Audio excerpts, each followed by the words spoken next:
There's every indication that yesterday's protests were spontaneous expressions of people who are exhausted with the Cuban government's economic mismanagement and repression. And these are protests inspired by the harsh reality of everyday life in Cuba, not people in another country. I'm saying that because I think there have been a range of accusations out there, as you well know, Jeff.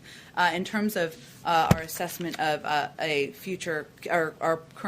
policy, I should say, it continues to be, our approach continues to be governed by two principles. First, support for democracy and human rights, which is going to continue to be at the core of our efforts through empowering the Cuban people to determine their own future. Second, Americans, especially Cuban Americans, are the best ambassadors for freedom and prosperity in Cuba. I don't have anything to predict for you in terms of any policy shift. Obviously, given the protests were just happening over the last 24 to 48 hours, we're assessing how we can be helpful directly to the people of Cuba in these circumstances. You hinted at this, but the president of Cuba did directly accuse the United States of basically fomenting these protests because of the embargo and that leading to a lack of medicine and the other things. Do you have a specific response to him?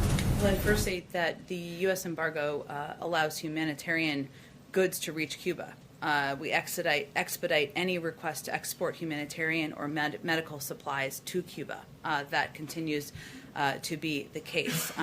And the United States regularly authorizes the export of agricultural products, medicine, medical equipment, and humanitarian goods to Cuba. And since 1992 has authorized the export of billions of dollars of those goods to Cuba. So that's simply inaccurate in terms of the facts that are stated.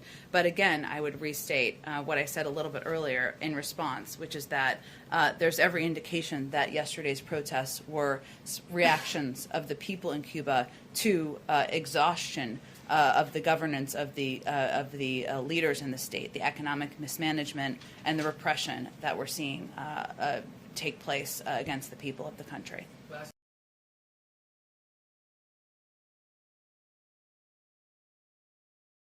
Thanks for watching Bloomberg Quick Take Now. Subscribe to our channel to see the biggest stories the moment they happen from around the world, and tune in to our 24/7 live stream for global news coverage, interviews, deep dives, shows, and documentaries on the stories you care about.